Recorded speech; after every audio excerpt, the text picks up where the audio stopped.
Assalamualaikum warahmatullahi wabarakatuh. Perkenalkan, nama saya Desi Milenia. Saya mahasiswi Agribisnis Pangan semester 5, Politeknik Negeri Lampung.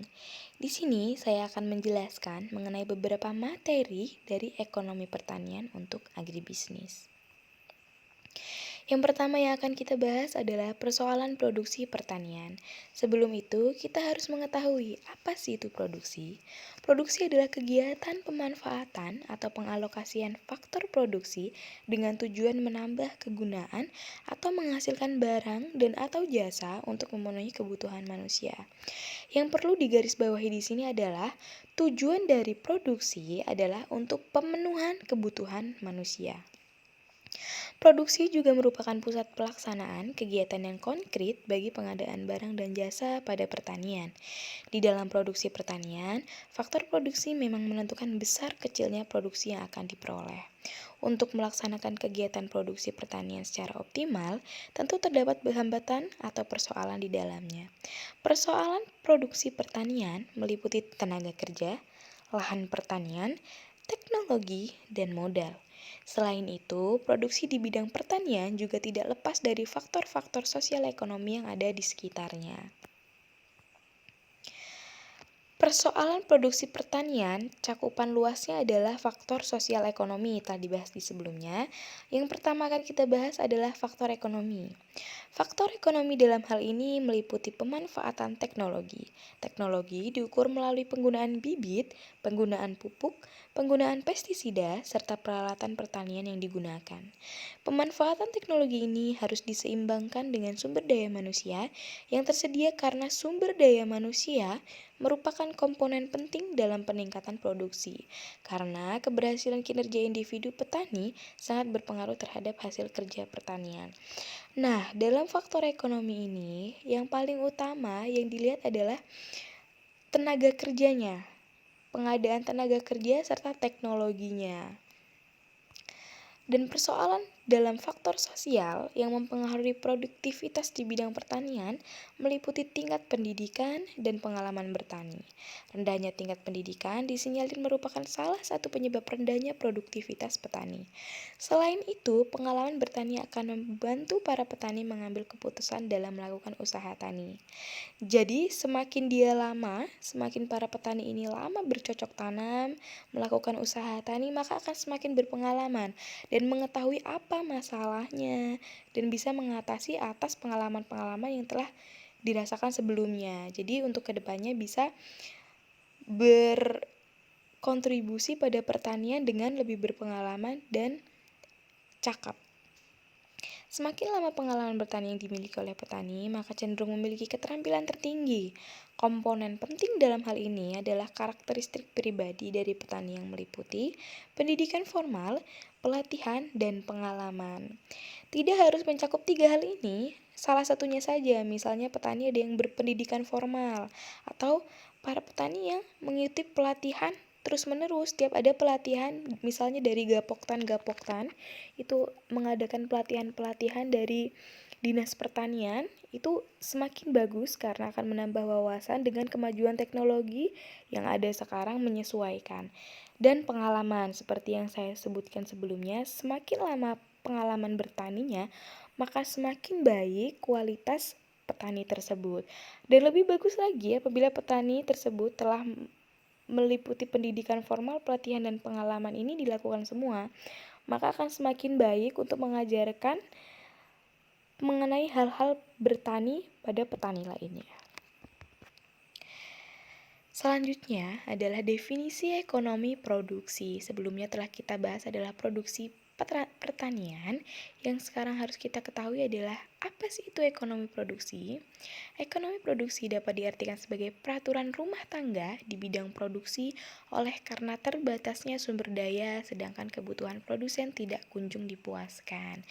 Nah, seperti ekonomi sebelumnya, kebutuhan manusia yang tidak terbatas namun sumber dayanya terbatas.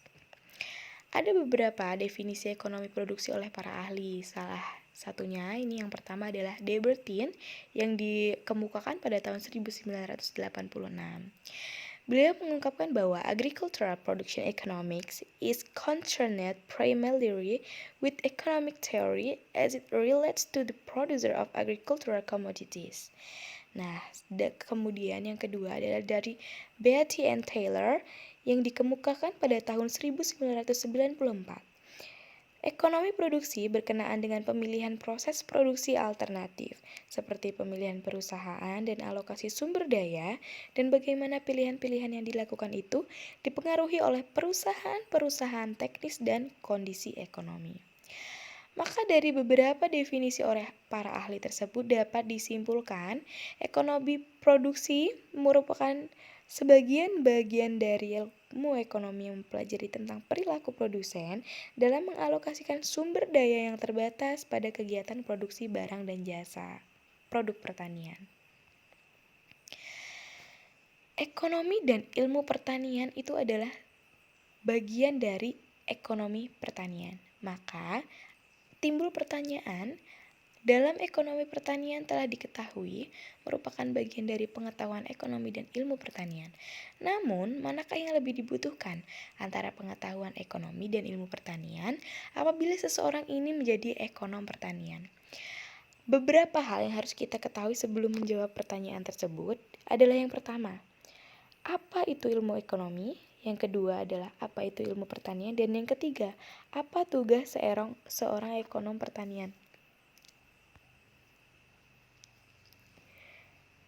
Ilmu ekonomi adalah ilmu yang mempelajari tingkah laku manusia untuk mendapatkan dan mengelola sumber daya yang terbatas. Ilmu ini muncul karena manusia memiliki kebutuhan dan keinginan yang tidak terbatas, tetapi sumber daya yang tersedia untuk memenuhinya terbatas. Yang kedua adalah ilmu pertanian, dimulai dari pengalaman bercocok tanam berbagai macam tanaman. Pengalaman ini menghasilkan ilmu-ilmu pertanian yang berupa ilmu terapan. Ilmu pertanian dapat diterangkan menggunakan ilmu-ilmu dasar seperti biologi, kimia, fisika, matematika, ekonomi, sosial, dan lain-lain. Ilmu-ilmu dasar tersebut dapat menjelaskan semua proses yang terjadi dalam bidang pertanian, sehingga ilmu pertanian mencakup ilmu tanah, tata air, cuaca dan iklim, fisiologi, biokimia pertanian, ekologi pertanian, dan lain-lain. Jadi, ilmu pertanian merupakan pengetahuan tentang budidaya tanaman dan hewan yang ditujukan untuk memperoleh hasil yang tinggi dan berkelanjutan untuk memenuhi kebutuhan pangan dan kesejahteraan hidup manusia. Selanjutnya adalah seorang ekonom pertanian bertugas melakukan penelitian, menyiapkan laporan, dan merumuskan rencana untuk mengatasi masalah ekonomi yang berkaitan dengan produksi dan distribusi barang dan jasa atau kebijakan moneter dan fiskal di bidang pertanian. Dari beberapa penjelasan tersebut, maka dapat disimpulkan pengetahuan ekonomi lebih diutamakan dalam peran seorang ekonom pertanian. Hal ini dikarenakan ilmu pertanian sendiri dapat dijabarkan menggunakan teori ekonomi yang dipadukan dengan teori-teori lainnya, sehingga untuk pelaksanaan tugas seorang ekonom pertanian lebih mengutamakan pengetahuan ekonomi dibandingkan ilmu pertanian. Sebenarnya ini berimbang, karena memang seorang ekonom pertanian harus mengetahui ilmu pertanian, namun lebih dominan untuk pengetahuan ekonomi yang diutamakan, karena tugas dari ekonom pertanian sendiri dapat dilihat kembali yaitu melakukan penelitian, menyiapkan laporan, dan merumuskan rencana untuk mengatasi masalah ekonomi. Itu yang pertama dan utama seorang ekonom pertanian. Dan soal selanjutnya yaitu peran ekonomi mikro dan makroekonomi produksi pertanian, yaitu berfungsi untuk mengetahui bisnis di industri pertanian. Itu yang paling utama. Dari kedua cabang ilmu ekonomi tersebut, ekonomi mikro lebih besar kaitannya dengan petani karena pada ekonomi mikro mampu memahami petani secara individual. Kelebihan dari mempelajari secara individual, salah satunya ialah bisa mengetahui permasalahan petani dari akarnya.